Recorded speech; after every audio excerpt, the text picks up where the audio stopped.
김성태 전 쌍방울그룹 회장이 태국에서 KBS와 단독 인터뷰를 하고 한국행을 결심한 배경과 각종 의혹에 대해 해명했습니다.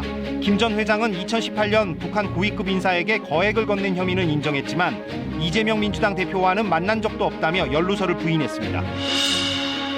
네팔에서 승객과 승무원 72명이 탄 비행기가 추락했습니다. 탑승객 가운데 한국인도 2명 있는 것으로 확인돼 대사관 직원이 현지로 급파됐습니다. 이틀 동안 강원 산지를 중심으로 최고 50cm가 넘는 눈이 내리면서 차량 고립과 정전 등의 사고가 잇따랐습니다. 밤부터는 전국적으로 기온이 크게 내려가 내일 아침 서울이 영하 8도까지 떨어지는 등 한파가 찾아오겠습니다. 모하메드 아랍에미리트 대통령이 윤석열 대통령과의 정상회담에서 300억 달러, 우리 돈 37조 원 규모의 투자를 결정했습니다. 정상회담을 계기로 에너지와 원전, 방위산업 등의 분야에서 13건의 양해각서도 체결됐습니다.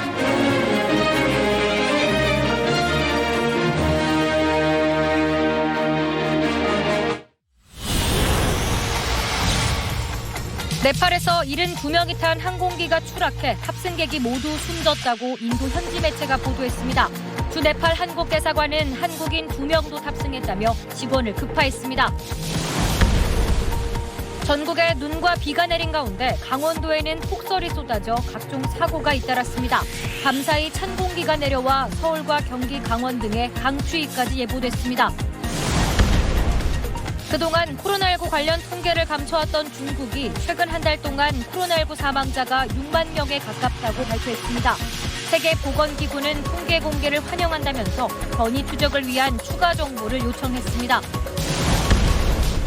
김성태 전 쌍방울그룹 회장이 모레 한국으로 들어올 예정인 가운데 김 전 회장의 현지 호화 도피 행적을 추가 취재했습니다.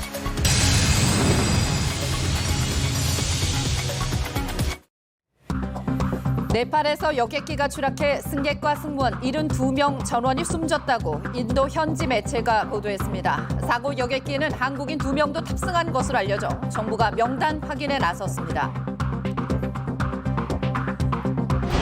아랍에미리트를 국빈 방문 중인 윤석열 대통령이 오늘 오후 모하메드 빈 자이드 알 나흐얀 UAE 대통령과 정상회담을 가졌습니다. 이번 회담에서 두 정상은 원자력과 에너지, 투자, 방산 등 4대 핵심 분야에서 전략적 협력 강화에 나서야 한다는 데 공감할 것으로 예상됩니다.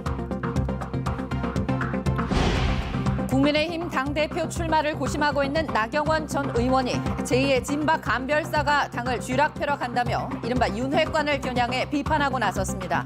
이에 대해 장제원 의원은 제2의 유승민이 되지 말라고 응수하면서 당내 갈등 우려가 커지고 있습니다. 미일 정상회담에서 한미일 공조 강화를 재확인한 기시다 일본 총리가 한일 관계 개선에 대한 희망을 강조하고 나섰습니다. 기시다 총리는 강제징용 문제 해결을 기대한다며 오는 5월 히로시마 G7 정상회의에 윤 대통령 초청을 검토하고 있다고 현지 언론들이 전했습니다. 코로나19 신규 확진자가 3만 명대로 감소세를 이어가고 위중증 환자도 29일 만에 500명 아래로 내려왔습니다. 정부는 모레 전문가 회의를 거쳐 실내 마스크 해제 조정 시기를 발표할 예정입니다. 강원 영동 산간에 60cm에 육박하는 눈이 쏟아진 가운데 내일까지 최대 40cm의 폭설이 더 내릴 것으로 보입니다. 행정안전부는 강원과 경기, 경북 등의 대설위기 경보 수준을 주의로 격상하고 비상 1단계를 가동했습니다.